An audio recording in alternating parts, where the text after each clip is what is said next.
Hello, welcome to the lecture of cognition and decision making. So today, mainly I'm going to talk about two set of knowledge. One is cognition. I'm going to talk about different kind of memories and also workload. And another topic will be the decision making. I'm going to discuss different decision making methods. First, about cognition, there are different type of memories. The first type is sensory memory. You can also call it, register memory. So the sensory register basically is a memory system that works for a very brief period of time that stores the record of information received by receptor cells until the information is selected for further processing or discarded. So basically, this is the information that is already embedded in your function of your body, and which is it stores a very brief, brief of information. For example, you see something and then you close your eyes, then that image probably will stay for a little bit time, right? But that is very brief time, and that is a part of the that is one kind of the sensory memory. And so these memory are very specific to individual senses. For example, iconic memory for visual information, or for auditory information, or tactile memories. And the duration is usually very, very brief, and it's it can from 150 to 500 microsecond for visual information, and 1 to 2 seconds for auditory information. And so because there are a lot of sensories or in your body, so human body can sense a lot of different kind of information, so that the capacity is believed to be large as well. So these are the information we received. For example, the temperature we received, and also the image we see, and these just the information that is all coming to our body, and then or coming to our mind, our brain, but has not been processed yet, right? So think about when you go outside and you see something that you are not actually memorizing everything from what you see, because a lot of information out there. Maybe your attention is only focused on one single atom, but actually there are a bunch of atoms in that image that also come into your brain or your vision. So that is those are all sensory memories. And some of the example would be, for example, you can close your eyes quickly and look at the pricing, and then the image, right, does not disappear immediately. I think a lot of us have this, experience. You can give a try, if you want. And also, for example, if I give you this and then these letters, you can look at those letters and then close your eyes. You can see. Those letters actually appear on your in your eyes and stays there for a very, very brief moment. And so that's a sensory memory that you can tell how basic it is. Well, another type of memory is short-term memory. So short-term memory is talking about the capacity for holding but not manipulating. Excuse me. A small amount of information in mind in an active, readily available state of a short period of time. And so short-term memory means you can, from the name you can tell it can only stay in your memory for a very, very brief time, very short time. But it's longer than the sensory memory, of course. It uses your brain to memorize those, and also there's a capacity that you need for memorizing those. So there's a limited capacity for short-term memory. So only about 7 items can be stored, at a time. Usually, that's a magic number in human factors, because most adults can actually store between 5 to 7 items in a short-term memory. Of course, some people who have been trained in memorizing things can, store more more atoms. So, but that's another story, because they start to use different stories or linkages, or visual images to get connection of those. For those kind of trainings, actually they are not using short-term memory, and they are trying to put them into processing the information and send it to the long-term memory. So that's why they can always come back to the information if you want. So, but for short-term memory, limit capacity is about 7 atoms at a time for normal adults. And also the duration is also limited, so because the storage is very fragile and information can be lost with either distraction or passage of time. So after a while, you tend to forget those information.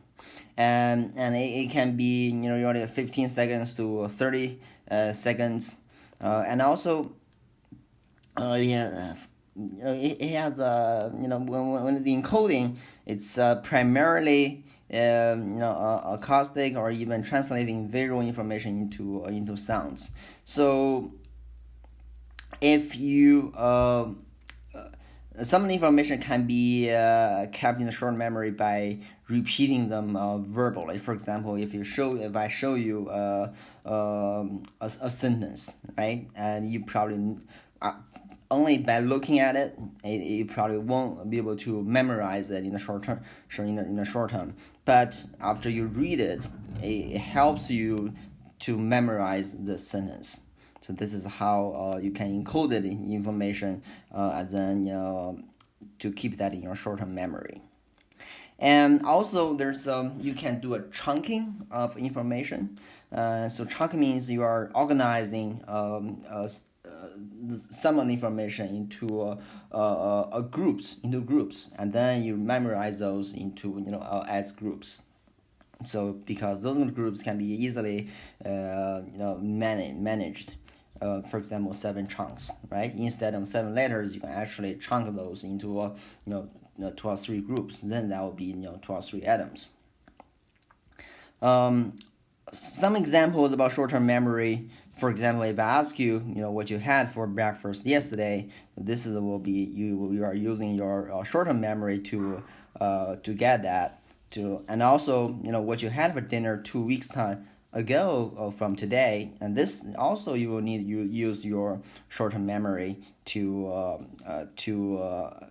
retrieve the information about what you had for dinner.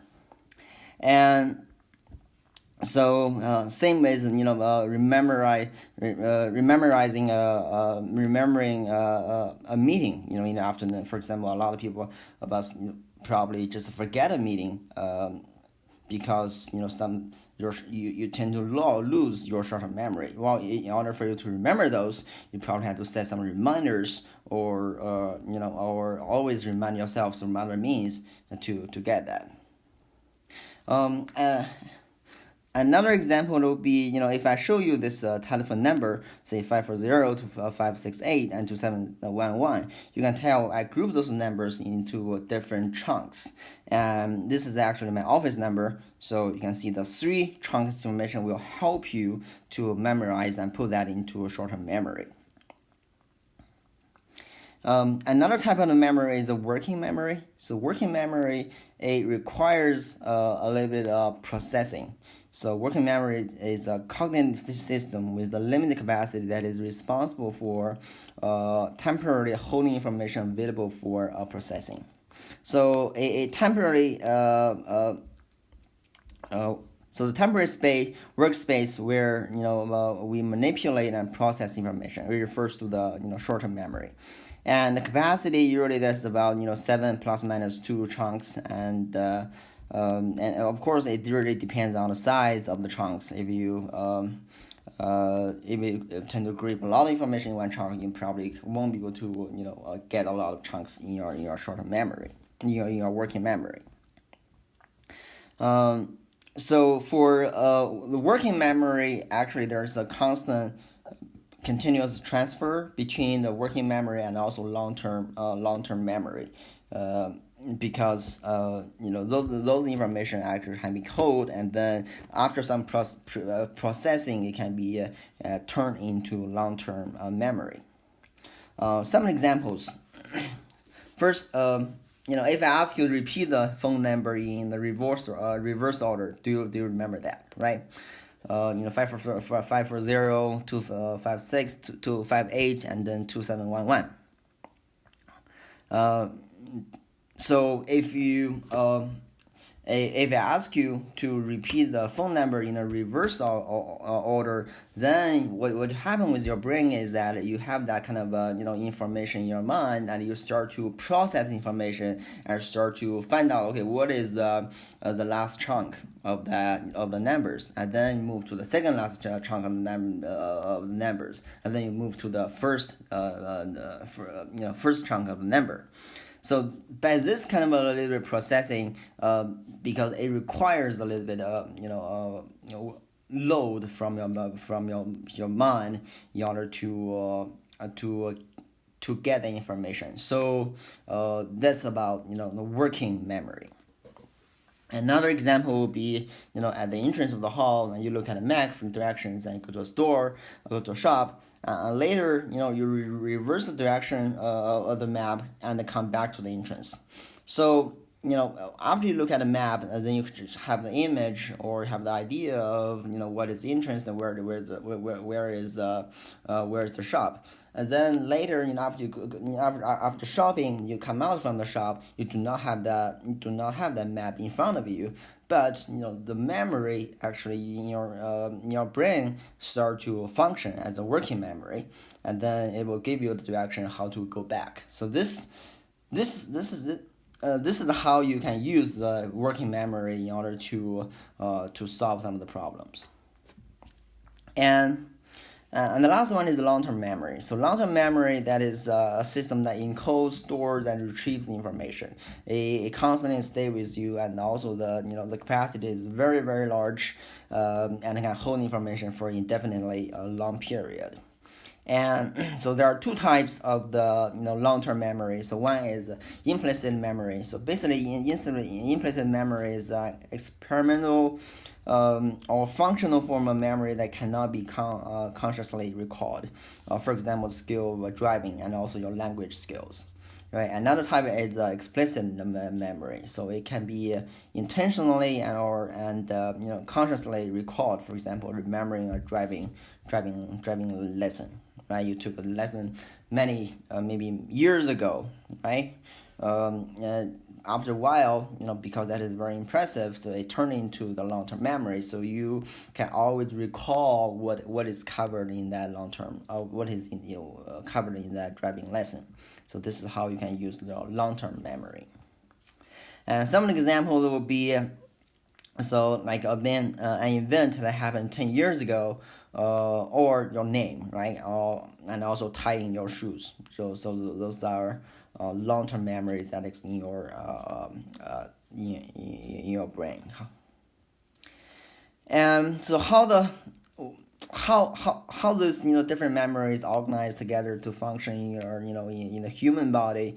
So first we have this very basic stimuli from the environment, and then we receive that information from a sensory memory, and the sensory memory will give us the working memory, which turns into a very short-term memory. So if we process them, and then we repeat them many times, and we can actually turn them into long-term memory.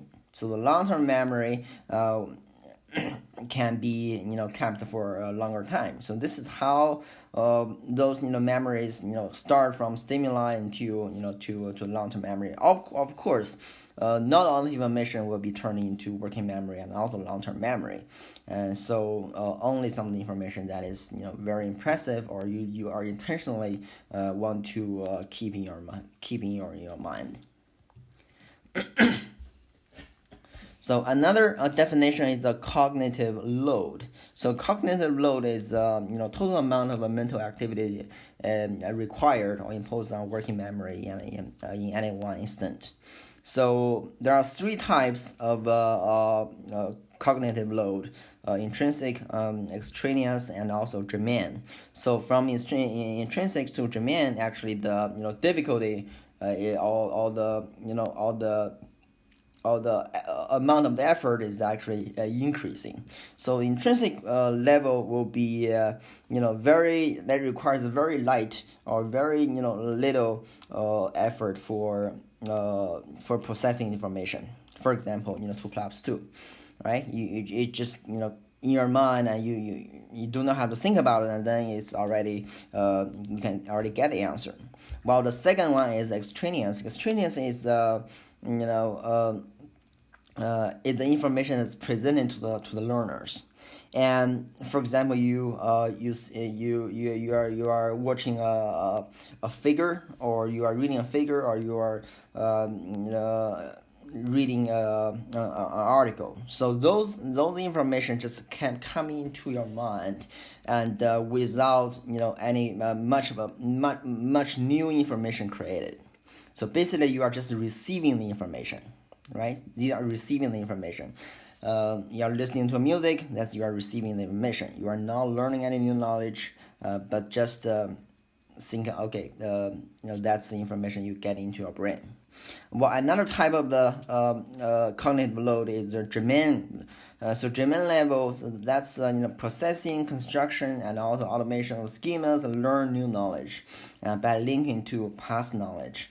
So basically, germane level is that requires the most amount of mental activity or effort to get into the level. For example, we are already learned C++, and now we want to learn Python because we already have that background. So when we're learning Python, actually we can get that link. It's not very difficult to learn a new language.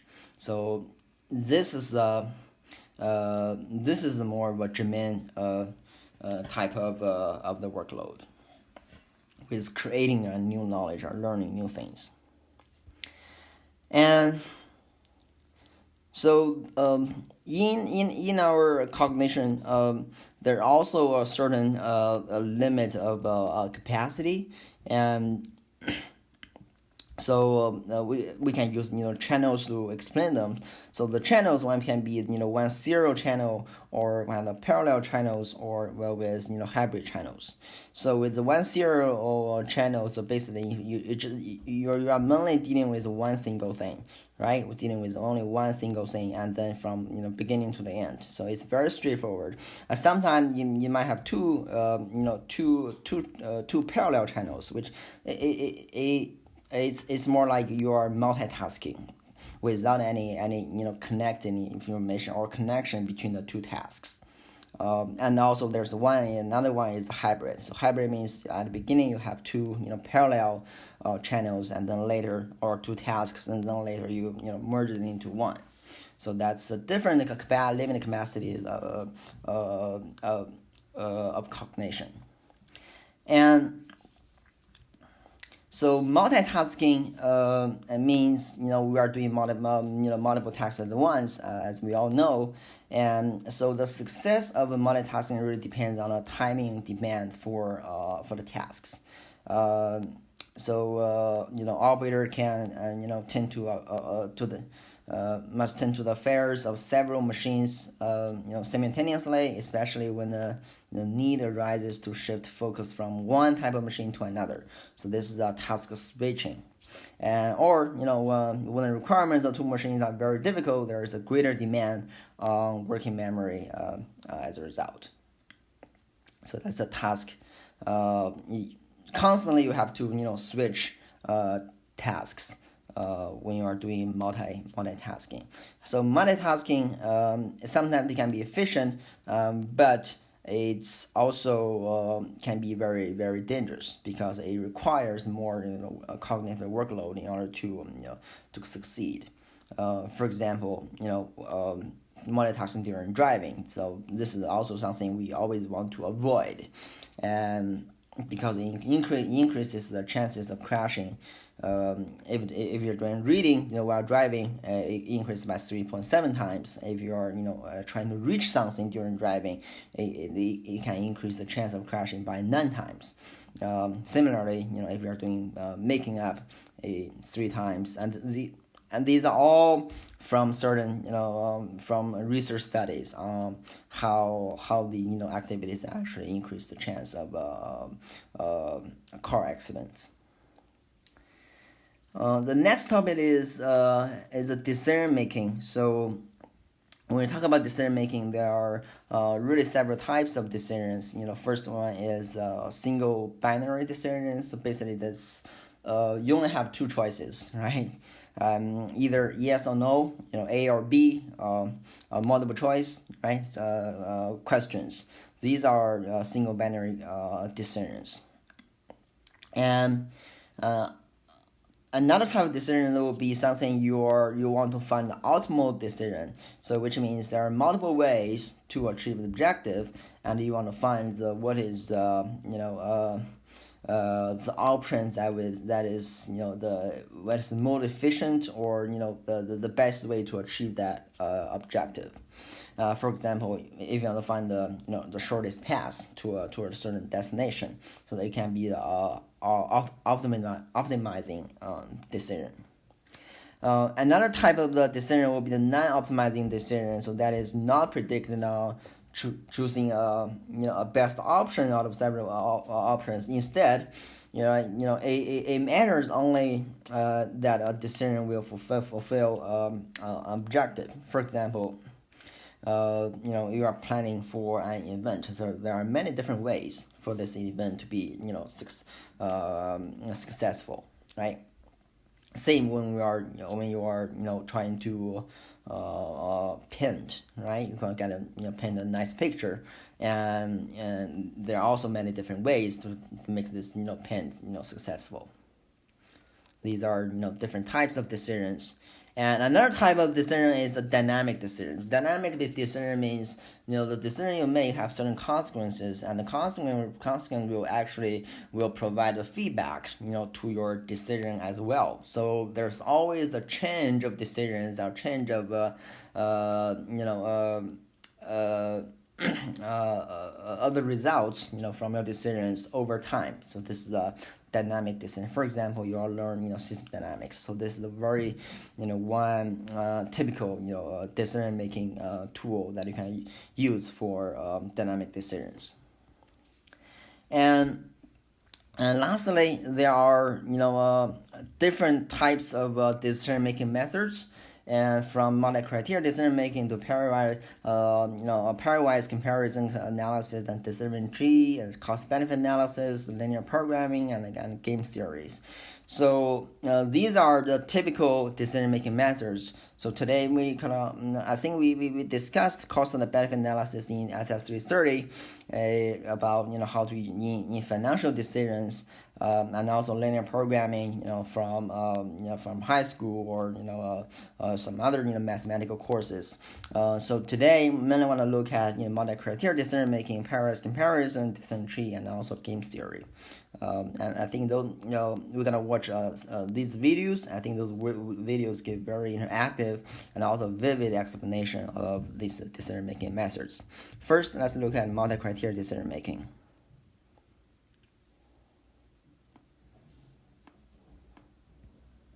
You want to know how multi-criteria decision analysis works?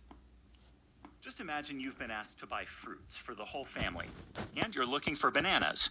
You go to the fruit store, and there are all kinds of different bananas. Very yellow ones, green ones, ripe bananas, small bananas, and those which should have been eaten yesterday. Which one should you choose? The cheapest? But look at those in more detail. These are too old, they're bad quality. The other cheap ones are too small, and actually they're not that cheap at all. The yellow ones look perfect, but they cost a lot of money. One smells delicious, and it comes at a special price, but we must eat it immediately. The green ones we can keep for a long time, but the taste is uncertain. There are so many criteria to consider, and there seem to be trade-offs between these choices. This is where you can use an MCDA. multiple criteria decision analysis. So how does MCDA work? Let me explain it stepwise. The first important step is to define your objective. What do you want to achieve? For example, to find those bananas which give you the best value for money. Then you need to define criteria which help to measure the value for money of bananas. Price is important to you, but there are others. Smell, origin, durability, the cost effectiveness, and quality. Next, you need to consider how important each of the criteria is to you. Quality could be the most important and influence 35% of your decision. Shelf life is also important to you. Price per kilogram, price, and smell are all somewhat important, and where they come from or how they were grown. Now you list your choices of bananas and rate each of them for each criterion. The best performing option gets the highest number of points, and the worst performing option the lowest, 2, 1, and 0. Now you can see that it's not always the same banana which performs best, and you have to accept a few trade-offs. Now we need to calculate. Each rating is multiplied by the weight of the criterion to determine the score for each option and criterion. Then you add up all the scores for each banana option. Then you select the winner banana. Here it's the middle one, which smells so nice but will have to be eaten soon. You could also decide to buy a mix of the 2 or 3 best performers. Now, you may wonder what that means for making decisions on medicines. Well, there's a lot of similarity in the decision process. You want those medicines helping you to achieve your healthcare objectives, which may be to improve health of your population to ensure safety of and access to therapies. The evaluation criteria could be relating to the product, such as the proof for bioequivalence, or the formulation of the packaging. The manufacturer, are they GMP certified? What's their supplier reliability track record, or do they invest locally? The service, do they maintain a pharmacovigilance database in your country? Do they offer valuable services to the patients or to pharmacists? And to value, which evidence proves the cost effectiveness of the product? Are there good data on patient health outcomes? With this, you can build your MCDA framework. Together with the stakeholders concerned by your decision, you weight the importance of your criteria. Then you can test and use the evaluation to assess which of your options performs best versus your criteria.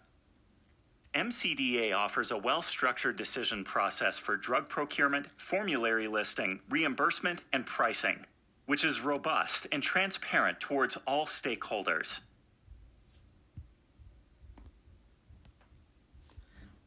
Next, let's look at a pairwise comparison.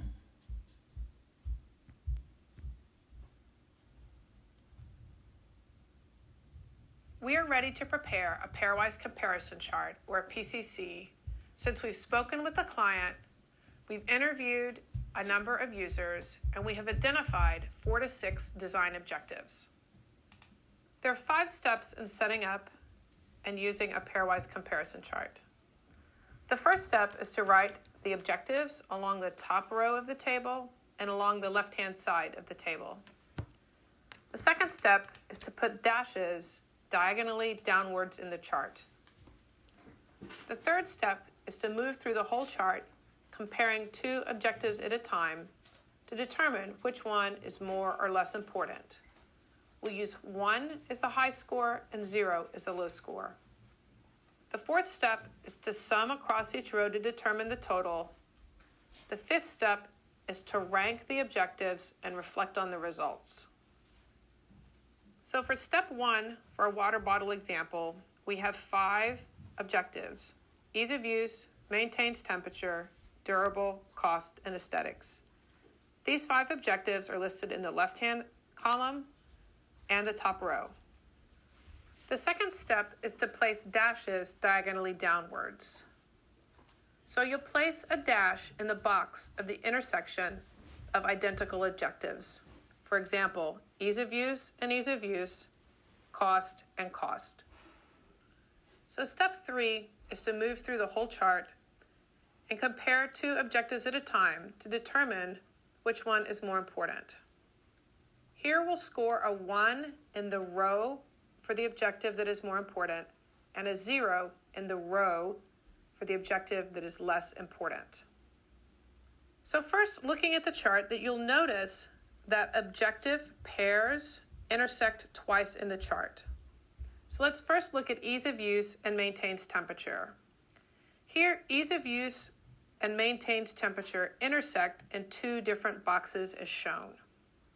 Now, when comparing ease of use versus maintains temperature, and talking with the clients and the users, it seemed that ease of use was more important. Therefore, we'll score a 1 in the row for ease of use. In the second box where ease of use and maintained temperature intersect, we'll score a 0 under maintained temperature. Let's consider a second pair of objectives, durable and cost. So if we compare durability versus cost, and talking with the clients and the users, durability seemed to be a more important objective. Therefore, we'll score a 1 for durability versus cost and 0 for cost versus durability. You'll continue to evaluate in a pairwise manner all of the objectives on the PCC. So the last comparison is cost versus aesthetics. Again, in conversations with the users and the clients, cost was more important than aesthetics. So we'll score a 1 in the row of cost versus aesthetics and a 0 in the row for aesthetics versus cost. At this point, our chart is complete with zeros, ones, and a few dashes. The fourth step is to sum across each row. So for ease of use, that will score to a 4, maintained temperature, a 0, durable, 3, cost, 2, and aesthetics, a 1. The fifth step is to rank the objectives and reflect on the results. So the highest ranking number in the total column is the most important criteria, and the other criteria follow down in rank. The results from the PCC for the water bottle are number 1, ease of use, number 2, durable, number 3, cost, number 4, aesthetically pleasing, and number 5, maintained temperature. So what this means is that ease of use is the most important design objective moving forward in our project, and that maintained temperature is the least important objective moving forward in our project. In conclusion, a pairwise comparison chart, or a PCC, is a tool that engineers use to rank design objectives. Once you've completed a PCC, you are able to then move forward with the strongest consideration given to the most important design objectives.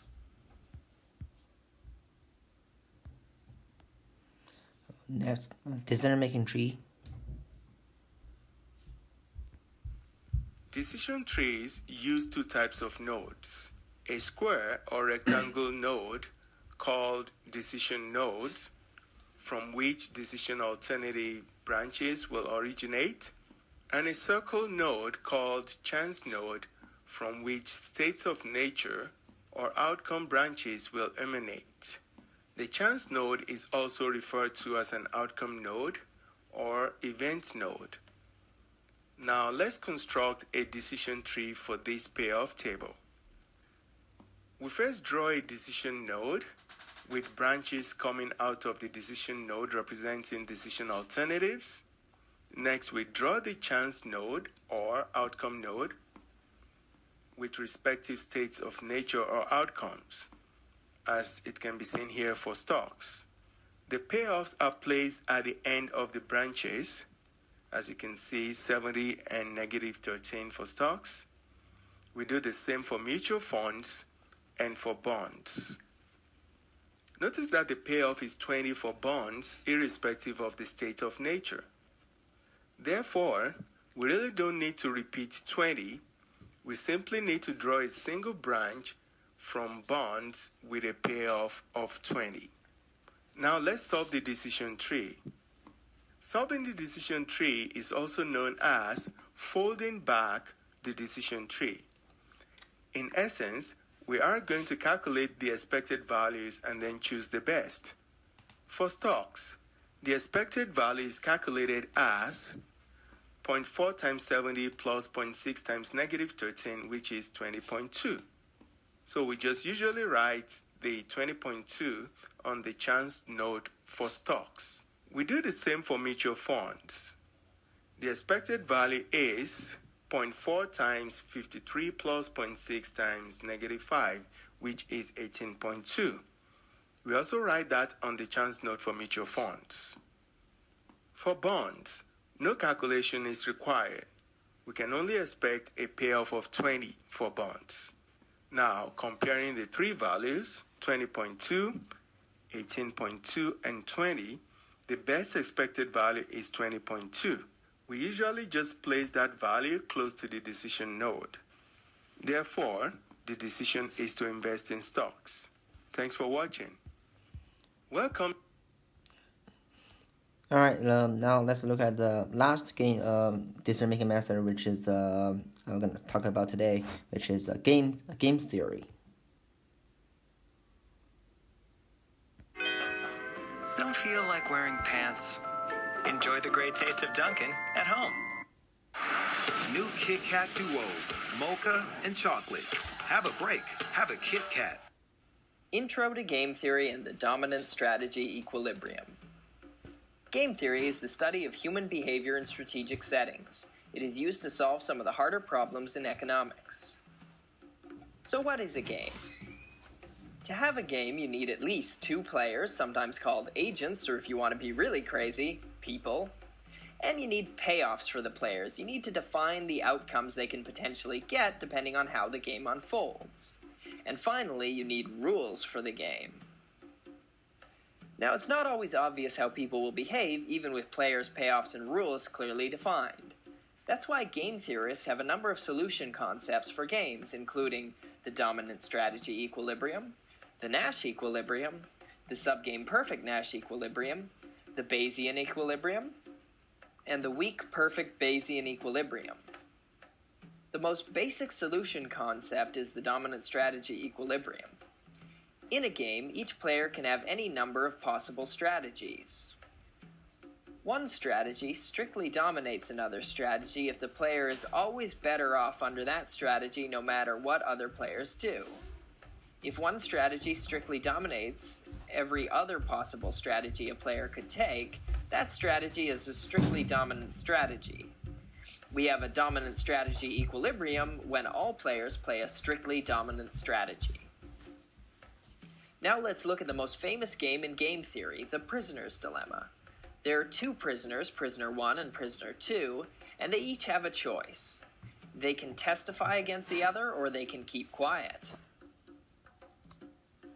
If they both keep quiet, they both get off with a light sentence, which I'll represent with a payoff of 2. Prisoner 1's payoff is on the left, prisoner 2's is on the right. If they both testify, they both get a moderate sentence. I'll represent the moderate sentence by a payoff of 0. Right about now, keeping quiet is looking like the best option, but there's more to this game. If one testifies and the other keeps quiet, the one who testified will get off scot-free, and the one who kept quiet will get an extremely harsh sentence. They'll throw the book at him. Think about this game for a moment. Keeping quiet looks like a pretty good option if both prisoners could promise not to testify. But these prisoners only care about their own self-interest. So, both prisoners may tell the other they pinky swear not to testify, but they won't keep that promise. If prisoner 2 keeps quiet, prisoner 1 is better off testifying. If prisoner 2 testifies, prisoner 1 is better off testifying. Testifying is a dominant strategy for both players, so both testifying is the dominant strategy equilibrium. The prisoner's dilemma comes up in all sorts of situations. For instance, instead of prisoners, our players could be, say, oil companies. If both set a high price, they can sell for a high price, but each one has an incentive to undercut, in which case he will capture the entire market. The equilibrium outcome is for each company to charge a low price. The prisoner's dilemma isn't the only game with a dominant strategy, equilibrium. Here's a more complicated one. Can you tell which strategy is dominant? It's A for player 1, and it's E for player 2. So the dominant strategy equilibrium is AE.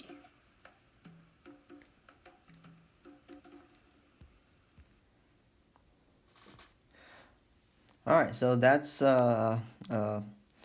these are some of the common decision-making methods we covered in this class.